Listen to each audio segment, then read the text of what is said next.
আরবি ভাই, কিছু খুঁজছো? ভোর কোথায়? এক্সাম শেষ হয়নি?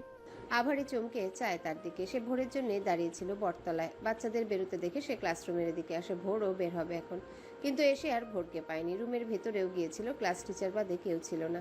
তাকে জিজ্ঞাসা করলে বলে কিছুক্ষণ আগেই বের হয়ে গেছে। তাহলে ভোর কোথায়? এমন তো কখনো হয়নি। ভোর বেরিয়ে তাকে খুঁজে নিত, আর সেও প্রতিদিন একই জায়গায় দাঁড়িয়ে থাকে। তো স্যার বেরোতে দেখি নাই, আমি ক্লাসরুমেও নাই। স্যার বলল বেরিয়ে গেছে, অথচ আমি দেখতে পাইনি। কোথায় যে গেল? অরুণ আশ্চর্য বনে যায়। কি বলছো তুমি? দেখো না মানে কি? কোথায় যাবে? আশ্চর্য, একটা বাচ্চা ছেলের খেলা রাখতে পারো না? রুমে দেখেছো ভালো করে? ওয়াশরুমে? অরুণ যেন অস্থির হয়ে পড়ে। রুমে, ওয়াশরুমে, বারান্দায়, দোতলা, তিনতলা সব জায়গাতে গিয়ে খোঁজ করে। রোহানের মায়ের কাছে কল করে জিজ্ঞাসা করে, ওদের সাথেও নেই। মাঠে বাচ্চাদের ভিড়ে, আইসক্রিমের দোকানে ঝালমুড়ি আলার কাছে জিজ্ঞাসা করতে ভুলে না। ভোর কোথাও নেই। অরুণের হঠাৎ পাতার কথা মনে পড়ায় দৌড়ে টিচার্স রুমের দিকে যায়। তাকে কষ্ট করে ভিতরে যেতে হয়নি। পাতা বাড়ি যাওয়ার জন্য বেরিয়ে আসছিল, হাতে খাতার বান্ডিল। অরুণকে হন্তদন্ত হয়ে ছুটে আসতে দেখে চমকায় খানিকটা। একই হাল অরুণ সরকারের। অরুণ পাতার সামনে দাঁড়িয়ে কাপা গলায় জিজ্ঞাসা করে, মিস পাতাবাহার? কি ছিল কণ্ঠে? পাতার হৃদয় ছুঁয়ে গেল যেন। অরুণ নিজেকে ধাতস্থ করে একটা লম্বা শ্বাস নিয়ে বলে, ভোর আপনার কাছে? দেখেছেন? পাতার কপালে গাঢ় ভাঁজ পড়ে। না, আজকে ওদের রুমের ডিউটি আমার ছিল না, সি সেকশনে ছিল। ভোরের সাথে দেখাই হয়নি। কেন, কি হয়েছে? অরুণ দুহাতে মুখের ঘাম মুছে ছুঁড়ে ফেলে, চুলগুলো টেনে বলে, পাচ্ছি না ওকে। সব রুম, প্রত্যেক ফ্লোর, ওয়াশরুম, মাঠেও চেক করেছি, কোথাও নেই। ক্লাস থেকে বেরিয়েছে, অথচ আরবি দেখেনি। কোথায় গেল আমার কলিজাটা? বলেই প্রিন্সিপাল ম্যামের রুমের দিকে ছুটে যায়। পাতা সেদিকে চিন্তিত ভঙ্গিতে চেয়ে রয়। কই গেল ছেলেটা? তখনই আভারি আসে সেখানে। পাতা তাকে ভোরের কথা জিজ্ঞাসা করলে সেই সব খুলে বলে। বলতে বলতে কেঁদেই দেয়। পাতার তাকে সান্ত্বনা দেওয়ার সময় নেই। সে ভোরদের ক্লাসরুমে গিয়ে খোঁজ করে। নিচের ফ্লোরের ওয়াশরুম একেবারে কর্নারে। সে মেয়েদের ওয়াশরুম চেক করে ছেলেদের ওয়াশরুমে ঢুকে। সেখানে এক আয়া সব টয়লেটে পানি ঢেলে দরজা বন্ধ করতে ব্যস্ত। পাতাকে দেখে আয়াটি পান খাওয়া দাঁত বের করে হেসে বলে, আপনি এইখানে ম্যাডাম, কোনো দরকার? পাতা খাতার বান্ডিল ব্যাগ ভরে নিল। ফোন বের করে গ্যালারি থেকে একটা পিক বের করে সামনে ধরল। তাই তো, এই বাচ্চাটাকে দেখেছো? নার্সারির নাম ভোর। আয়াটা পানির পিক ডাস্টবিনে ফেলে ফোনের দিকে তাকিয়ে ভালোভাবে দেখে বলল, চিনি তো এইডারে। ভালোই বাচ্চাটা, হাসি খুশি, একটু পাজিও। একটু আগেও দেখলাম। পাতা ভ্রু কুচকে জিজ্ঞাসা করে, কোথায় দেখেছো, জলদি বলো। এই তো ওদের ক্লাসের পরের ক্লাসের বারান্দায় দাঁড়িয়েছিল। সাথে কেউ ছিল? মহিলাটি ভেবে বলল, ছিল তো, ওর মা। আমাকে ডেকেও বলল, আন্টি দেখো আমার মা। পাতা ভাবনায় পড়ে যায়। মা? ভোরের মা এসেছিল? কোথায় গেল তারা? তা জানি না। আপনি এত কিছু জিজ্ঞেস করতেছেন কেন ম্যাডাম? কিছু হইছে? ছেলেটাকে পাওয়া যাচ্ছে না, বললো ওর বাবা। তুমি আমার সাথে আসো জলদি। বলেই পাতা বেরিয়ে আসে, সাথে মহিলা আয়া। প্রিন্সিপালের রুমের সামনে গিয়ে দেখতে পায় দরজা খোলা। ভেতরে অরুণ সরকার ম্যাম ও স্কুলের কম্পিউটার অপারেটর। তারা তিনজনই কম্পিউটার স্ক্রিনের দিকে তাকিয়ে। সে পারমিশন চায় ভেতরে ঢুকার। পাতা ভেতরে ঢুকে, সাথে মহিলাটি ও অরুণ তাদের দিকে একবার তাকে স্ক্রিনে নজর দেয়। তারা ক্লাসরুমের ও বাইরের গেটে সিসিটিভি ফুটেজ দেখছে। পাতা তাদের মনোযোগ আকর্ষণের জন্য গলা খাকারি দিয়ে বলে, ভোর ওর মায়ের সাথে বোধ হয়। অরুণ চকিতে পাতার দিকে চায়। প্রিন্সিপাল ম্যাম অরুণের দিকে চেয়ে বলে, বর্ষার সাথে অরুণ ও বাংলাদেশে। অরুণ মাথা নাড়ালো। তার ঘামে ভেজা মুখশ্রী কঠিন হয়ে ওঠে। পাতার দিকে তাকিয়ে বলে, কিভাবে জানলেন? পাতা আয়াকে দেখিয়ে বলে, উনি দেখেছে বারান্দায়। ভোর মা বলেই পরিচয় করিয়ে দিয়েছে ওনার সাথে। আপনি কথা বলুন। অরুণ আয়ার দিকে চায়। আয়া মহিলাটি ঘাবড়ে যায় খানিক। সে শুনেছে আসামি ও বিপক্ষবাদী ফুরুত, সাক্ষী থাকেও গারদ। সে না ফেসে যায় এখন। সে আমতা আমতা করে বলে, দেখছি। বাচ্চাটারে চিনি তো আমি, বড়ই আদুরে। একটা মহিলার সাথে কথা বলছিল, আমায় দেখা বলল তো মা ওর। পাতা অরুণের দিকে চায়। ফর্সা মুখশ্রী লাল হয়ে আছে, যেন টোকা দিলেই ফেটে রক্ত বের হবে। একদম ভোরের মতোই ত্বক। কম্পিউটার অপারেটর সেক্টরে কাজ করে যে লোকটি, সে শুধু হা করে সবাইকে পর্যবেক্ষণে ব্যস্ত। অরুণ ফোন করে বর্ষার নাম্বারে ডায়াল করে একটু পরেই রিসিভ হয়। অরুণ নিজেকে শান্ত করে। ওপাশ থেকে আওয়াজ ভেসে আসতেই বলে, তুমি কোথায়? ভোর তোমার সাথে? ওখানে থাকো, আমি আসছি। বলেই কল কাট করে। প্রিন্সিপাল মিস অরুণের কাঁধে হাত রেখে বলে, শান্ত হও ভোর, ঠিক আছে। ওখানে গিয়ে রেগে হাত উঠিও না যেন। আমি তোমার সাথেই যাচ্ছি, চলো। অরুণ টেবিলে থাকা টিস্যু বক্স থেকে টিস্যু নিয়ে কপাল ও মুখের ঘাম মুছে। এসি রুমের ভিতরেও তার ঘাম ছুটছে। আপনাকে যেতে হবে না ম্যাম, আপনি থাকুন, আমি যাচ্ছি। আর মিস পাতাবাহার, আপনি চলুন আমার সাথে। বলেই গটগট পায়ে বেরিয়ে যায়। পাতা ফ্যাল করে চায় সেদিকে। আশ্চর্য, তাকে কেন যেতে হবে? মামা বাড়ির আবদার নাকি? সে গিয়ে কি করবে? ছেলেকে পেয়েছে, নিয়ে আসুক। সে গিয়ে দুজন প্রাক্তনের মধ্যে সালসা ডান্স করবে নাকি? উফ! প্রিন্সিপাল ম্যাম পাতাকে দাঁড়িয়ে থাকতে দেখে বলে, যাচ্ছ না কেন?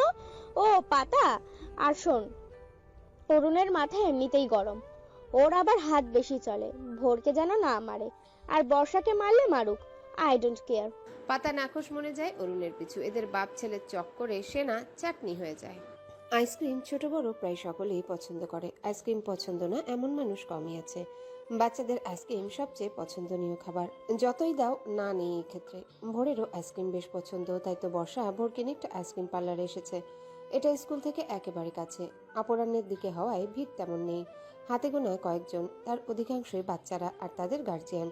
বর্ষা ভোরের পাশ ঘেঁষে বসে, কখনো কখনো মাথায় হাত বুলিয়ে দিচ্ছে।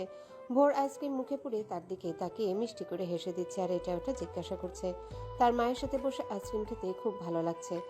মায়ের অল্প আদর পেয়ে তার মনে হচ্ছে খুশিতে নাচতে। বর্ষার সামনে তার বর্তমান স্বামী সোয়াইব বসে। সোয়াইবের কোলে 7 মাসের ছেলে বাদল। ভোর তাদের সাথেও কথা বলছে মাঝে মাঝে।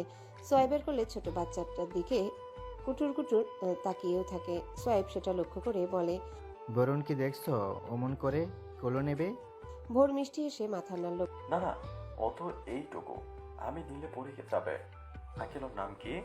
বর্ষা ভোরের কাল টিপে বলে, ওর নাম বাদল, তোমার ছোট ভাই হয় সে। ভোরের কপাল কুঞ্চিত হয়। তার ভাই কিভাবে হবে? তবে সে জিজ্ঞাসা করে না। মা আমার সাথে বাড়িতে যাবে, চলো না মা, অনেক মজা হবে। আঙ্কেল আপনিও যেতে পারেন। বর্ষা ও সোয়াইবের চোখাচোখি হয়। সোয়াইব জানে বর্ষা অরুণের সম্পর্কে। বর্ষা বেশ কিছুদিন হলো ভোরের সাথে দেখা করার জন্য ব্যাকুল হয়ে পড়েছিল। একদম নাছুর বান্দা টাইপ। সে মানা করেনি, করুক দেখা। তার প্রথম সন্তান, টান তো থাকবেই। সেও তো জেনে শুনে ভালোবেসেই বিয়েটা করেছে। তার কাছে পাস্ট ম্যাটার করে না, পাস্ট সবারই থাকে। সে ভোরের স্কুলের খোঁজ নিয়ে দেখা করতে আনে বর্ষাকে। বড় যাব তো, তোমার আব্বু বকবে না? ভোর মিষ্টি হেসে আইসক্রিম মুখে পুরে মাথা নাড়ে। বকবে না। সোয়াইব হাসে। বর্ষা ভোরের মাথায় পুনরায় হাত বুলিয়ে আইসক্রিম পার্লারের ফ্রন্ট সাইডে তাকায়। কেউ একজন হন্তদন্ত হয়ে আসছে। তার চিনতে অসুবিধা হয়নি, অরুণ সরকার। একটু আগেই তো কল করে আসছে বলল, এত জলদি আসবে ভাবেনি সে। অরুণ আইসক্রিম পার্লারের ভেতরে প্রবেশ করে। পাতা তার পিছনে সে হাঁপিয়ে গেছে। এই লম্বা উঁচু 8 হাঁটে তো না, মনে হয় দৌড়ের প্রতিযোগিতা দিচ্ছে। সে বড় বড় পা ফেলেও ধরতে পারে না, এক প্রকার দৌড়েই এসেছে। কাঁধ মনে হয় ভেঙে গেল ভারী ব্যাগে। অরুণ ছেলেকে দেখতে পেয়ে সেদিকে এগিয়ে গিয়ে ভোর বলে ডাক দিল। ভোর বাবার আওয়াজ পেয়ে খুশি হয়ে পেছনে ফিরে। বাবাকে দেখে চটজলদি চেয়ার থেকে নেমে বাবার দিকে খানিক এগিয়ে হাসি মুখে বলে, আপু দেখো মা। আর বলতে পারল না। অরুণ ঠাস করে তার নরম গালে শক্ত চর বসিয়ে দিল। পাতা কেঁপে উঠল চরের শব্দে। সোয়াইব নীরব দর্শক। ভোরের গাল মনে হয় চলে গেল। বর্ষা এগিয়ে এসে ভোরকে জড়িয়ে ধরে। ভোর শব্দ করে কেঁদে দিল। ভোরকে বর্ষাকে জড়িয়ে ধরতে দেখে অরুণ আরো রেগে গেল। ভোরকে উদ্দেশ্য করে ধমকে বলল, তোমাকে খুঁজে হয়রান আমরা। কোথায় না খুঁজেছি, স্কুলের প্রত্যেকটা আনাচে কানাচে। দম বন্ধ হয়ে আসছিল আমার, আর তুমি এখানে বসে আইসক্রিম খাচ্ছ। বলে আবারও ভোরকে ধরতে নিলে পাতা তার বাহু ধরে আটকায়। ছোট বাচ্চা, অত বুঝ আছে নাকি ওর? অরুণ সরকার দমে না, বড় বড় শ্বাস নিয়ে রাগে চোখে বর্ষার দিকে চায়। বর্ষা ভোরকে কোলে তুলে চোখ মুছে দিয়ে অরুণকে বলে। অরুণ হাতের মুঠি শক্ত করে। পাতা এখনো তার বাহু ধরে আছে। এই লোকটার এটা হাত নাকি সিমেন্টের খুঁটি? কি শক্ত রে বাবা! অরুণ ভোরের ক্রন্দনরত মুখের দিকে চেয়ে বলে, আমার ছেলে আমি মারবো, কাটবো, যা খুশি তাই করবো। তার কৈফিয়ত নিশ্চয়ই তোমাকে দিব না। Just leave my child. ভোর ভয় পেয়ে মায়ের ঘাড়ে মুখ লুকিয়ে রাখে। বর্ষাও দমে না, চিল্লিয়ে বলে, ছেলে তোমার একলা না, I am also his mother. শুধু জন্ম দিলে মা হওয়া যায় না। ভোর, কাম টু রাইট নাও। শক্ত গম্ভীর কণ্ঠে বলে ওঠে অরুণ। ভোর কেঁদে কেঁদে বলে, মা আমি তোমার সাথে থাকবো, আব্বুর কাছে যাব না। অরুণের বুকটা যেন খালি হয়ে গেল। হৃদস্পন্দন থেমে গেল। কি বলল ভোর?